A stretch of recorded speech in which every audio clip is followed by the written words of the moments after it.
Good afternoon, everyone. I'd like to call the special council meeting for Monday, December 16th to order. Firstly, I'd like to respectfully acknowledge that we're meeting on the traditional territories of Lekwungen-speaking people represented by the Kasepsin and Songhees nations. Item 2, approval of the agenda. May I have a mover and seconder to adopt today's special council agenda? Thank you very much. Councillor Ward, Councillor Olson. Any opposed? Seeing none, move on to a public participation. We had one submission, a written submission. It's attached to the agenda, I believe. And at this point in time, no one is registered to speak virtually, I believe. So see no one else from the public here, I will move on. Thank you very much. Receipt of the report of the public hearing. Is that over to you then? No? That's all we need? Do we actually need a motion to receive things? Is that? Yeah, I've always wondered this because Robert's rule says we do not require one. So is that? That's our procedure, is to receive them. Okay. Yes. Okay, can you have a motion to receive, please? Thank you, Councillor Jensen and Councillor Ward, or Grove, pardon me. Any opposed? Seeing none, I'll move on. There is no unfinished business from the December 12th meeting, so I'll continue on. Get into new business. Over to you, Jen. Thanks very much. Thank you, Mayor Kobayashi. It'll just be a moment to pull the presentation materials up. Quick recap for anybody tuning in for the first time online. To date, throughout the budget deliberations, we've completed our overview and understanding of how we're funding our reserves and what the anticipated reserve balances are as a result of what is proposed to be spent out of those reserves on both the city's special initiatives, which we discussed in detail during service review, as well as our capital plan, of which we provided an overview of earlier last week. Deliberations has also seen us discussed revenues that weren't discussed during service review. The last meeting, we also went through the highlights of our service review, specifically, what was the direction that we received? How have those operating budgets been affected as a result of that direction, if any change? And we got into the financial plan highlights with the last meeting, specifically where we spent some time discussing the implications of our service review and our capital plan on the city's draft or proposed property tax increase for 2025. So tonight's focus really is we have a series of staff recommendations to consider. We also have the ability to revisit, should council wish, any aspect of the budget deliberations so far. What I hadn't published, but what we did think was wise was to highlight, as you know, with each financial plan, we do highlight the risks that we believe are inherent within the plan. And so I didn't want to proceed, to the return of the bylaw without consideration of the financial plan risks within this draft plan. The slide before you highlights what was previously published under the 24 to 28 plan. Those 5 aspects, remain a risk, remain to the same extent, I would suggest, under our updated plan.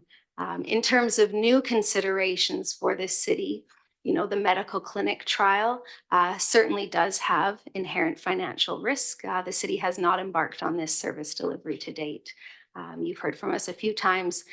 This is one area with financial updates where we will be ensuring that we are, providing that detail for council about how things are aligning with our expectations of what drove the compilation of the financials to support your endorsement of the clinic. And we will certainly be highlighting, perhaps where we have had, financial risk come through as that clinic actualizes. You heard from our team with respect to the delays on the Galloping Goose Overpass Bridge. And we have highlighted, and we will continue to, that there are potential risks to the budget that is supporting those works. And lastly, policing costs. There are a number of cost pressures in the area of policing service delivery. We've spoken at length with respect to e-com and the dispatch cost transition. You're also aware of the major capital investment on the detachment building expansion. And what's not currently incorporated into our financial plan, but maybe in the future, is our continued participation with respect to the major crimes investigation. So the West Shore Detachment currently is a member of the Vancouver Island Integrated Major Crimes Unit. As we mentioned earlier in the year, we have received update with consideration of does this community, ultimately the West Shore Detachment, wish to continue participation in what will be an expanded service delivery for island major crimes. As I highlighted during service review, we haven't integrated those costs into this draft plan, as in my opinion, we do not yet have great clarity. Preliminary estimates of Colwood's costs are approximately $360,000. This council has directed administration late October, continue to advocate for clarity and for increased costing information so that we can return, so the council can have a more fulsome discussion and consideration of those implications. And so that's just the purpose here really, was to take pause and highlight changes to what may be considered a financial plan risk to this city's updated plan. I'll pause there. Thanks very much for getting this done so fast. I know I just told you, asked you to do it Friday, and thank you for doing this. That's great. I turn it over to Councillor Day. Councillor Day. Thank you. I just wanted to understand the major crimes budgetary implications, because we're not including it in this budget. That would make it very difficult to put it back into the budget at a later date, would it not? Sure. Through the chair, thank you for that question. So to be direct, there are some financial consideration in our current operating budgets for policing, because we do currently participate in the integrated major crime unit. The information that has been shared is that the West Shore Detachment provides the equivalent of approximately 2 members towards that detachment. So our proportionate share is within our operating budget for our contract. With respect to, ultimately, should council endorse participation in the expanded major crimes, you're correct. We would need to consider the implications. Based on the conversations that I have been in, I have not been given reason to believe that this expansion will actualize inside of 2025. There certainly doesn't seem to be that level of clarity based on the conversations that have happened to date. I could be wrong, but my belief is right now that we will find ourselves in the 2026 service review, and that timing would likely be sufficient to consider the incorporation of the financial implications in the 26 to 2030 financial plan. So is the lead time for leaving the integrated regional crime unit less than a year or more than a year? I don't have sufficient information to answer that directly. Okay. I'm just wondering if we, because it's not something that everyone would remember around this table, but when we had a very high profile murder in Colwood, the integrated crime unit was instrumental in providing additional resources to the RCMP. And I'm just concerned that if we don't belong to the integrated major crime unit, then perhaps we need to have a reserve fund for being able to provide those resources if and when we need them. At the time, it was described to Council of the Day that we were very fortunate to have membership in the integrated crime unit, because without that, we would have had to be looking at an additional tax lift in order to put the services in place that were necessary to bring that to resolution. So that's just my concern. Do we have a reserve fund that we could utilize if that were the case?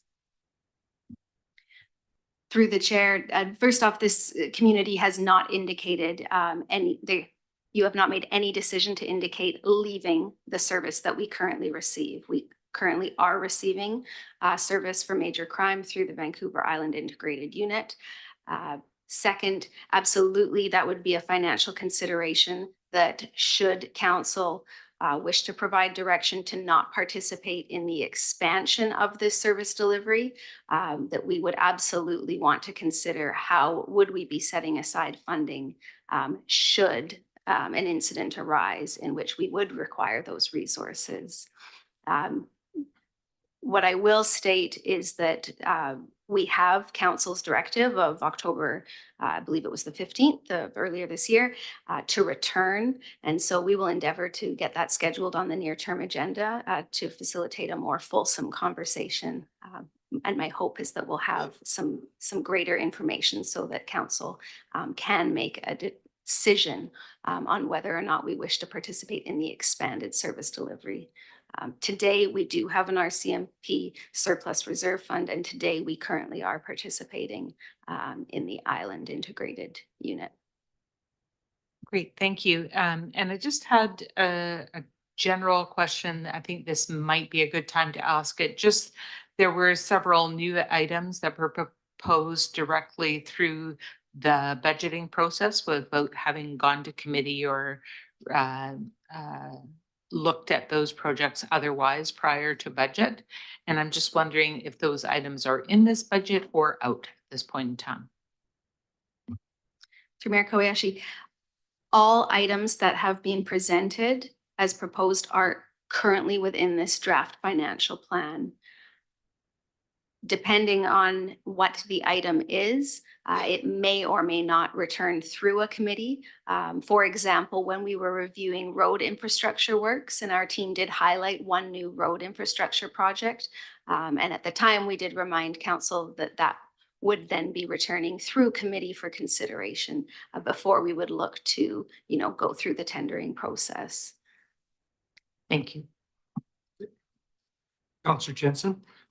Thank you, Worship. Along the same lines,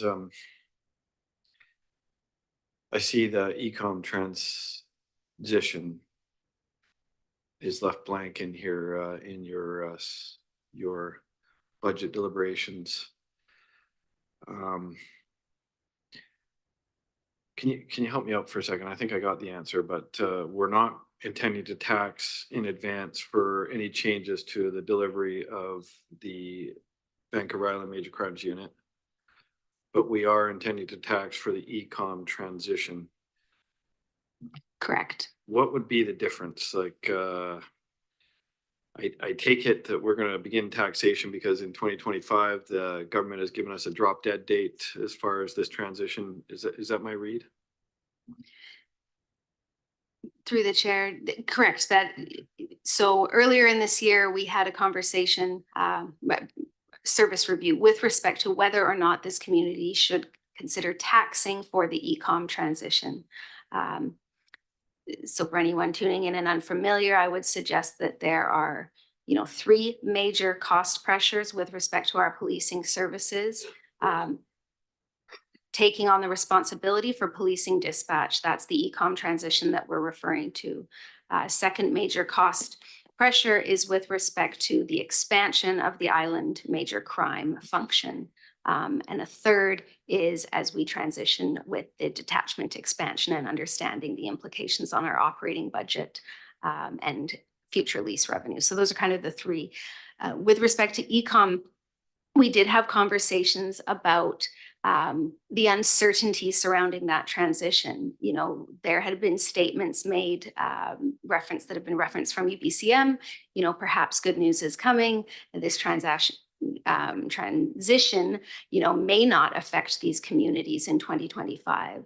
And so that was one of the pieces of information we considered when we headed into service review was, well, if there is uncertainty over when this responsibility will transition and when the cost implications will occur, perhaps we utilize reserve funding until the community has greater certainty. That was earlier this fall. Inside of the last couple of months, in conversations I have had with my colleagues across the region, communities are taxing for this. You know, the ministry has confirmed their position, I should say reaffirmed their position that they have communicated over the last approximately 2 years, which is that April 1st, 2025, those costs are coming our way. That was the primary reason that when we introduced this updated budget with budget deliberations last week, we highlighted that we are recommending we tax. And we spoke about that 2.2% tax increase in 25 that is directly associated with ecom. With respect to the major crimes, my opinion, we don't yet have sufficient information to really understand the timing of that transition and to understand what model we're transitioning from and the cost implications to what model we're transitioning to, which is why I feel comfortable that we are not taxing for major crime. Thank you. And just a couple of things. First off, they gave us a previous drop dead date, which changed. And so I have a tough time, you know, doing this on spec without some kind of confirmation, with a fresh change in government, with the fact that communities are lobbying hard, try and get to a political decision, you know, and I just wonder if there's opportunity here for us to push this out to 2026. And if it does come to pass, whether we can find some alternative to get us through the year. You know, once we take that 2.2% out of my back pocket, it's never coming back. If they change their mind and decide that they're going to fund this, you know, in perpetuity or for another 10 years, you know, we're past the point of no return, and that 2.2% is never going back to the ratepayer. That's a bit of a statement, sorry, Jen. And then the other piece to that, I would like, as part of that motion, we, I believe, asked you for options in relation to the major crimes unit. Give us some options. Don't jam this down our throats. Is my recollection correct? First off, I guess is the question. Your recollection is correct. And I think I did hear a question in your statement. You know, we certainly never want council to feel rushed or pressured with respect to the decisions that you're making with the endorsement of a financial plan on an annual basis. You know, this afternoon, ultimately what we are looking for is direction for us to return with the financial plan bylaw. When we return with that bylaw, that presents another opportunity for council to consider the inclusion or exclusion of any item. Our intention is to return with that bylaw in January of 25. With respect to when does that, you know, tax hit, it's consideration of the tax rates. So both our utility rates and our tax rates. So to be direct, you know, council certainly has time to consider the implications of any item within our financial plan. I should preface that any new item, you know, as you know, we continue our operations and we're just continuing those under our existing financial plan. But any new item, you know, you'll have the opportunity come January when we return with that bylaw. Further, you know, should there be still some discomfort with respect to, for example, ecom, we will then have further opportunity to consider whether or not to tax for that when we return with the tax rate bylaw. And we won't return with our tax rate bylaw until we have our revised roll from BC Assessment, which will be late March 25. You'll see that tax rate bylaw in April. So I hope that gives you some comfort that there is some time. Yeah, I just want to add something to that. It's a choice, and we do have a letter that came from the minister saying, you know, effectively 1 April next year, you know, we're going to you're paying for the 9/11 econ. So the strategy here is that we could have taken the choice of paying that out of reserve, but then you're looking at a 3% tax increase in 2026. If you take the 2.2 this year, you're only taking the difference, 0.6 or whatever it is, in 2026. So it's a good strategy. In the meantime, I further back up what Jenn has stated. We just sent out another letter, which we all signed, again, trying to get a meeting with the minister with all 10 mayors. And we're going to pursue that. And I mean, if we get some relief for maybe a couple of years, there's an upside to this budget, then I would consider that an upside, but I wouldn't count on it. Therefore, what we're doing right now, to me, is a prudent strategy. Okay. What are you, Jen? And so as I mentioned, specifically, we do have 4 staff recommendations for council to consider. The first 3 are with respect to jurisdictions that we tax or levy on behalf of. You received a presentation earlier this fall from the West Shore Parks and Recreation Society with respect to both the draft 25 through 29 financial plan, as well as the 25 requisition. The society is looking for council's endorsement. Someone like to make the recommendation? Council, thanks for Council Grove. Okay, Councilor Jensen. Yeah. Discussion? Seeing none, all those in favor? Any opposed? Unanimous, motion carries. Next. We had members of the library in chambers last week. Similarly, we're looking for council's approval of their 2025 through 29 financial plan and requisition as presented. Get a motion, please. Okay. Councilor Olson and Councilor Grove. Discussion. I do have one question. I meant to bring this up when they came in, but I wanted to move the evening along. Do you validate, their assumptions? Because I think that our percentage is based on property tax value and a combination of that and population, correct? So is there a verification that you get to do on that, or do we just take their word for it? No, we absolutely do. With respect to West Shore Parks and Rec, we provide them that information. I'm talking about the. But with respect to the library, we absolutely do look Okay, at the information that's utilized. Thank you. Thanks very much. Okay, any other discussion? Seeing none, I'll call the question. All those in favor? Any opposed? Seeing none, motion carries. Next. So with respect to policing services, the staff recommendation before you is specifically with respect to the officer strength, where we are looking to increase our strength by 1 member in 2025. Okay, thank you. Motion, please. Okay, Councilor Jensen and Councilor Olson. Discussion. Councilor Day.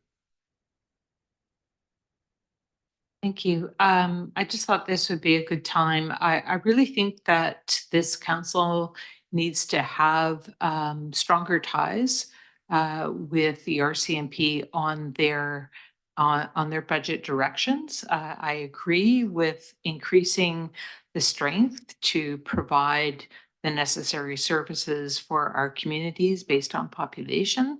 But what I would like to see us have is greater input into how they utilize the various services, because the mobile youth services team is within the RCMP budget.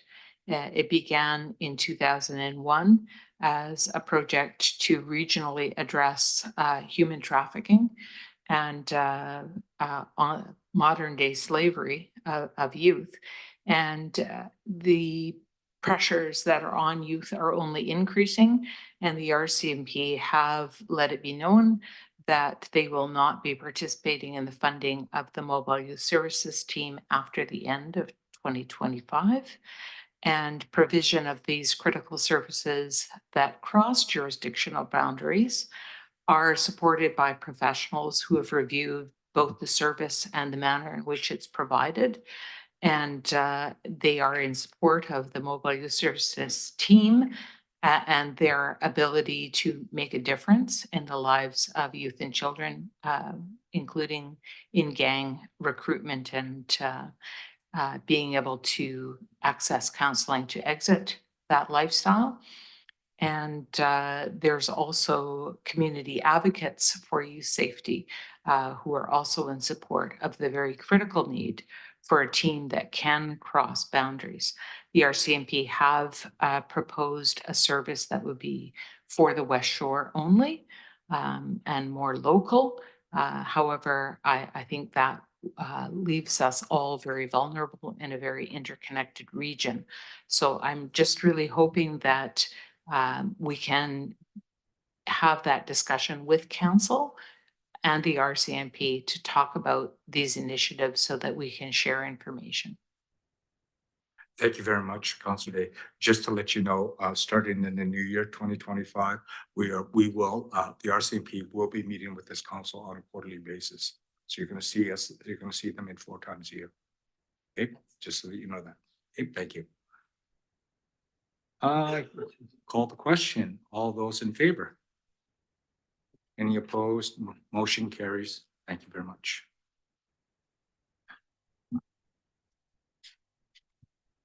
And lastly, we are looking for council to direct staff to return with the draft financial plan bylaw for consideration based on the direction that we have received, starting with your endorsement of the budget approach that was considered as we carried on through service review and then into these budget deliberations. Thank you. Motion, please. Councillor Rowe, Councillor Jensen. Okay. Discussion. What's the timing on this then, Jen? Will it be a provisional budget you're going to provide and we approve it, or are you just going to wait the length of time? My intention is to return January 13th, which means we will be publishing the bylaw on January 6th. I appreciate that question because it gives me an opportunity to remind both council and the room. The financial plan document is quite a comprehensive document, and we do prepare that in-house. We are endeavoring to have that accompany the bylaw. It's a very tight timeline. I was going to say, you're working between Christmas and New Year's. And I will take that opportunity to say no. So we do intend to return with the bylaw, and the financial plan document will come in the new year. It might not be that same night. Thank you. Okay, I'll call the question. Seeing no other questions here. All those in favor? Any opposed? Seeing none, motion carries. And again, thank you very much, Jen. Superb work by you and the entire team. Actually, it's a real team effort, and you made it painless, actually.